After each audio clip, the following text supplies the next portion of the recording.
Hello guys, आप देख रहे हैं be one billionaire share market के 62nd क्लास में। वेलकम। जिसमें आज हम ओवरसीज पाकिस्तान इसको डिस्कस करने जा रहे हैं, वो कैसे पाकिस्तान स्टॉक एक्सचेंज में इन्वेस्टमेंट करेंगे। तो चलिए वीडियो को स्टार्ट करते हैं।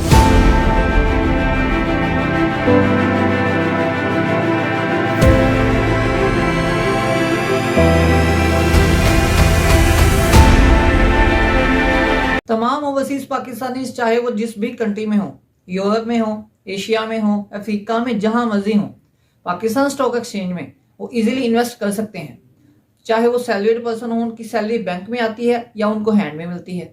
इसी तरह अगर कोई बिजनेसमैन है, लेकिन यहाँ पे कुछ प्रॉब्लम आ जाती है उन ओवरसीज पाकिस्तानीज के लिए जो कि बिजनेसमैन या सैलरीड पर्सन नहीं है, लेकिन उनका अपना काम है। जिस तरह के लोग टैक्सी चलाते हैं, किसी कंपनी के लिए नहीं बल्कि खुद चलाते हैं, उनकी कोई इनकम प्रूफ वो नहीं होती।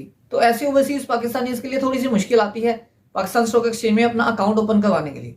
तो हम इस मुश्किल को भी एंड पे सोल्व करेंगे कि वो कैसे अकाउंट ओपन करवाएंगे, एंड ऑल रिक्वायरमेंट्स हम तमाम की तमाम चीजें देखेंगे कि पाकिस्तान स्टॉक एक्सचेंज में ओवरसीज पाकिस्तानी को क्या क्या रिक्वायर होता है। चाहे वो सैलरीड पर्सन हो, चाहे वो बिजनेसमैन हो, चाहे उनका अपना कोई बिजनेस हो या अपना कोई काम हो जिसमें उनकी इनकम स्टेटमेंट ना बनी हो। जिस तरह आप किसी बैंक में अकाउंट ओपन करवाते हैं, आपको वहां पे इनकम प्रूफ अपना प्रोवाइड करना पड़ता है।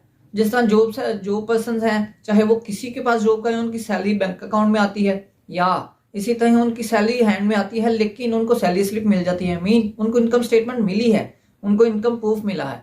इसी तरह जो बिजनेसमैन हैं, उनको भी उनका इनकम प्रूफ मिल जाता है कि उनको उन्होंने कितना कितना बिजनेस किया, कैसे चल रही है इनकम उनकी। और जो लास्ट में आ जाते हैं, जिस तरह के मैंने आपको बताया, वो पर्सन जो कि अपना काम तो करते हैं लेकिन उनके पास कोई इनकम प्रूफ नहीं होता, उनको इनकम प्रूफ बनाना उनके लिए मुश्किल है। तो ऐसे पर्सन के लिए ना जिस तरह बैंक अकाउंट में मुश्किल आती है कि वो बैंक अकाउंट ओपन नहीं हो सकता, सेम इसी तरह ही पाकिस्तान स्टॉक एक्सचेंज में उनका अकाउंट ओपन नहीं हो सकता। तो मेरे पास उन ओवरसीज पाकिस्तानी के लिए भी सोल्यूशन है जिनके पास कोई इनकम प्रूफ नहीं है। तो हम लास्ट पर उन्हीं को डिस्कस करेंगे। तो फर्स्ट हम रिक्वायरमेंट की बात करते हैं कि ओवरसीज पाकिस्तानी जिस भी कंट्री में हो या उनका कोई भी काम हो, सबकी रिक्वायरमेंट्स क्या होंगी। तो फर्स्ट आपके पास जो आईडी कार्ड की कॉपी, मतलब आईडी कार्ड होना चाहिए, वो ऑब्वियसली सबके पास होता है। आईडी कार्ड के बजाय आप अपना पासपोर्ट भी शो करवा सकते हैं। एंड सेकंड, क्या आपके पास एक मोबाइल नंबर होना चाहिए, वो मोबाइल नंबर जो आपके नाम पर हो, मीन आपके आईडी कार्ड पर इश्यू हुआ हो। और इसी तरह आपको एक बैंक अकाउंट चाहिए पाकिस्तान में, कि मतलब आप ओवरसीज पाकिस्तानी अगर इंग्लैंड में है, यूरोप किसी भी कंट्री में है, आपका पाकिस्तान में एक बैंक अकाउंट होना लाजमी है। देन आपके पास कोई इनकम प्रूफ होना चाहिए। उसके बाद आप नॉमिनी सिलेक्ट करते हैं और कुछ रेफरेंसेस इस्तेमाल होते हैं जो कि आपकी फैमिली में से ही हो जाएंगे। आप अपने भाई को या इसी तरह फ्रेंड्स को रेफरेंस बना सकते हैं। तो ये सब अकाउंट ओपन करवाने के रिक्वायरमेंट्स हैं। तो अकाउंट ओपन करवाने के लिए फर्स्ट ऑफ ऑल आपको ब्रोकर सेलेक्ट करना चाहिए। ब्रोकर सिलेक्शन की वीडियो इस कोर्स में मौजूद है, मैं इसका लिंक डिस्क्रिप्शन में दे दूंगा। आप फर्स्ट ऑफ ऑल सिलेक्ट करें, जिससे हम बैंक को सिलेक्ट करते हैं कि हम HBL या इसी तरह दूसरे जो बैंक्स हैं, BOP है, NBP है, इनमें से किस बैंक में अकाउंट ओपन करवाएंगे। इसी तरह ब्रोकर्स भी हैं पाकिस्तान में स्टॉक एक्सचेंज में लिस्टेड, जो कि काफ़ी ज़्यादा हैं। आप उनमें से सिलेक्ट करें कि आपने किस ब्रोकर के साथ अकाउंट ओपन करवाना है। आपको फर्स्ट ब्रोकर सिलेक्शन होगी। ब्रोकर सिलेक्ट करने के बाद आप उससे कॉन्टैक्ट करेंगे। कॉन्टैक्ट जब करेंगे तो वो ब्रोकर का जो पर्सन होगा, जो आपके साथ टच में होगा, वो आपको फॉर्म सेंड करेगा। अब वो फॉर्म, ये जो आपको स्क्रीन पर दिखाई दे रहा है, इसमें आपकी जो डिटेल है, पर्सनल डिटेल, वो ऐड मांगी जाएगी। और उसके बाद आपकी ऑक्यूपेशनल डिटेल, आप बिजनेसमैन या जॉब होल्डर जो भी हैं, लेकिन कुछ थोड़ा सा डिफरेंस आ जाता है बिजनेसमैन के फॉर्म्स में और जो जॉब होल्डर्स हैं उनके फॉर्म्स में। और उसके बाद आपको रेफरेंसेस की डिटेल देनी है। एंड कुछ इस तरह का आपको सिग्नेचर कार्ड भी प्रोवाइड किया जाएगा कि आपने उस पर अपने सिग्नेचर्स और सारी डिटेल मेंशन करनी है अपने आईडी कार्ड के अकॉर्डिंग। या आप कोई न्यू सिग्नेचर्स भी करना चाहते हैं तो वो अपने ब्रोकर के पर्सन से, जिसके साथ आप टच में हैं, उससे पूछकर आप सब रिक्वायरमेंट्स को फुलफिल कर सकते हैं। अब यहाँ पर काफी लोगों के क्वेश्चन जनरेट होंगे, तो मैं उनको भी क्लियर करता चलूँ। जो ब्रोकर का पर्सन होगा वो आपको व्हाट्सएप पर फॉर्म सेंड करेगा, वर्ड में फाइल्स होंगी, और आपने उन्हीं को फिल करके वर्ड की फाइल को आपने सेम उसी तरह वर्ड की फाइल उसको व्हाट्सएप अगेन कर देनी है। जो सिग्नेचर कार्ड होगा वो आपने प्रिंट आउट लेकर उस पर सिग्नेचर करने हैं, सब कुछ डिटेल मेंशन करनी है, और उसका स्कैन करके आपने उसको अगेन सेंड कर देनी है व्हाट्सएप। मेन कि आपको कहीं ऑफिस में या इस तरह का कुछ जाना नहीं पड़ेगा, फिजिकली कोई काम नहीं करना पड़ेगा।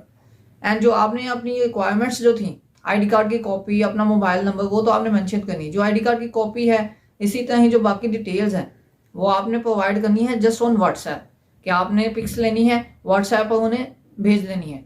तो वो सब ब्रोकर के पर्सन का काम है कि वो उसका प्रिंट आउट ले, बाकी सब वो ब्रोकर की जो मतलब फर्म है उसमें वो जमा करवाता जाए साथ साथ, ये सब ब्रोकर पे ही है। एंड ये सारी रिक्वायरमेंट्स को फुलफिल करके सब कुछ ब्रोकर को सेंड करने के बाद 4 से 5 दिन के अंदर अंदर आपका जो CDC सब अकाउंट है जो कि ब्रोकर के साथ ओपन होता है वो ओपन हो जाएगा विद इन 4 to 5 डेज।